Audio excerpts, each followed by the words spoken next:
Welcome to Anti-Aging Insights, where age is a state of mind and aging is a treatable condition. And now, here is your host, Dr. Teri Fisher. Hey there, and welcome to this week's episode of the podcast. As always, absolute pleasure to have you along this week. Today, I'm going to be talking about a topic that is really important to all consultations when it comes to aesthetic medicine. And this is specifically about expectations. Expectations on the part of the client, the patient, and also expectations on the part of the provider. The reason this has come to mind is that recently I was at a wonderful dinner, and it was an a continuing medical education dinner, and we had a wonderful speaker talking about this issue. Expectations, and why it is so important to be clear about expectations. Ultimately, it helps to have better outcomes. That's the bottom line, a little bit of a spoiler alert there. Because if expectations aren't clear, then we really don't know what we are getting ourselves into as providers, and patients don't know what they are getting themselves into as the client. Let me start off with a little bit of an analogy. Imagine this. You go to a wonderful restaurant and you've ordered a wonderful steak, and you've asked to have it done medium rare, but it arrives well done. Not exactly what you expected, right? Well, what was the issue there? Somewhere along the line, communication didn't happen. Maybe it was in the process of the ordering that it wasn't communicated clearly what you wanted. Maybe that was fine, but the communication between the waiter and the chef wasn't clear. Maybe that's where the communication broke down. Or it is also possible that perhaps the chef forgot or wasn't paying attention. The bottom line is that there are lots of reasons why the outcome wasn't what you were hoping for. When it comes to aesthetic medicine, this is even more important because the stakes, no pun intended, are a little bit higher in this case. So what I want to do is I want to talk a little bit about the expectations, the role of expectations, and how that impacts the different pillars that I see as critically important in my practice. So first off, let's talk about safety, because that's my number one pillar. Within aesthetics, do no harm goes beyond just avoiding complications. It's about ensuring the treatment that we choose does not negatively impact a patient. One of the ways that we can ensure that the treatment is not negatively impacting someone is having clear and honest communication.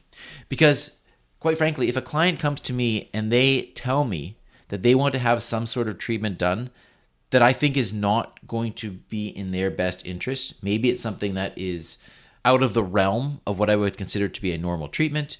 And there are lots of other reasons that this may be the case as well. But the bottom line is if there is something that I don't feel will be in the patient's best interest, then it is my responsibility to communicate that, because I have to set those expectations that I don't think this is going to be in your best interest.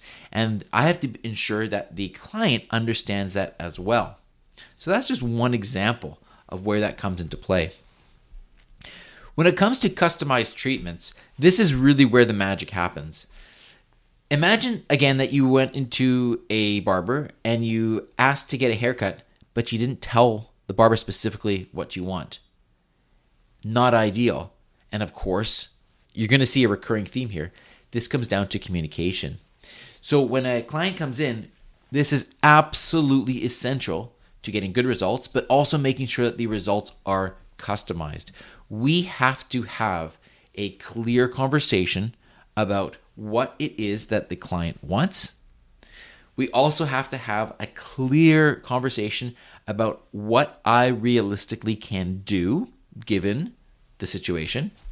We also have to communicate clearly about what I cannot do, what will be impossible or beyond what we would expect results to show when we do some type of aesthetic treatment. And it is only through clear communication between the client and myself can we really then come to a realization of what we can do with a treatment in the clinic. When we get to the expertise, This is really exciting for me because we live in a wonderful time when it comes to aesthetic medicine. We have advancements that are happening at the speed of light, but there's also a lot of responsibility on my end. And this is how I have to weave this expertise into the discussion about what we can or can't do based on the technology and the products that we have available today and the products and technologies that I trust.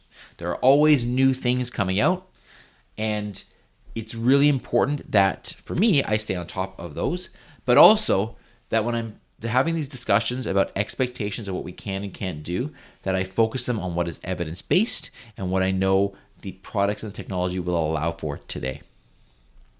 When it comes to natural results, as you may know, this is another one of my pillars, and I can't tell you how many times clients come in and they say they want to look refreshed, but not done.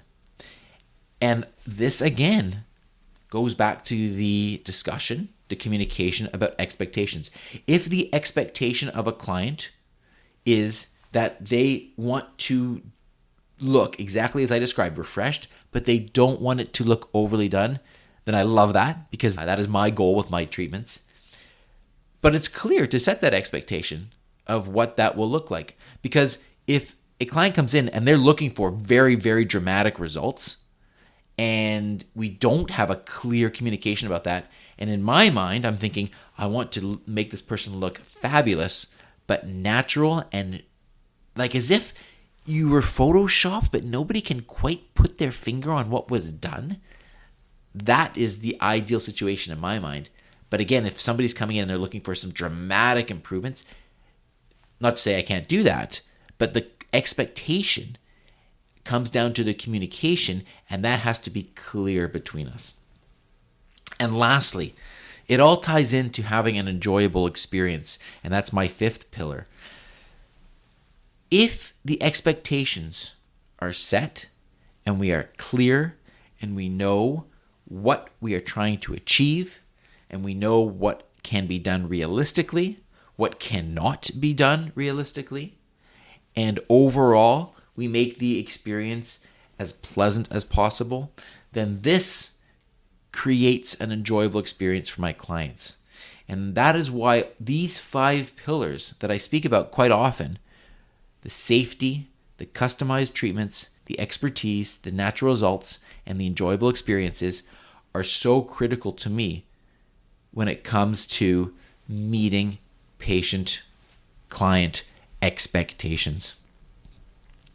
So of course, this is a two-way street. I'm always trying to clarify expectations of patients.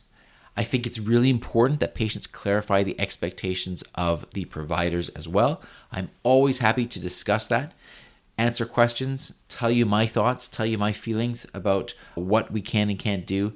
And I think it is through excellent communication that you really get the best results. I know there's a lot of talk about what fillers to use, what doses of neuromodulators to use, where to place them, the techniques, whether you use a needle, whether you use a cannula. And don't get me wrong, that stuff is critically important. But even before that, I think communication is key, and it's all about the expectations. And once we've done that, we can really create some incredible results. So I hope you find that helpful. I hope that gives you something to think about when you're coming in for your aesthetic treatments. Feel free to chat with me about any of this.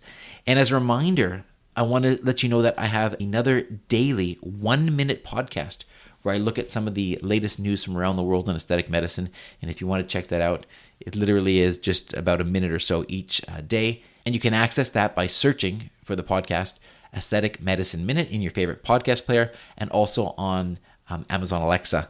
It's available there too. Feel free to check out my website, drterifisher.com, DrTerifisher, or on Instagram at Dr. Teri Fisher. And I look forward to connecting with you very soon. Have a wonderful week and be well. Thanks for listening to today's episode of Anti-Aging Insights. Stay tuned to discover more of the latest news, treatments, technologies, and developments in non-surgical cosmetic and anti-aging medicine. For more inspiration, to access the show notes, or to book an appointment with Dr. Fisher, Dr. Frame, or any of the other anti-aging professionals, please visit our website at antiagingvancouver.com. Until next time, stay inspired and live life well.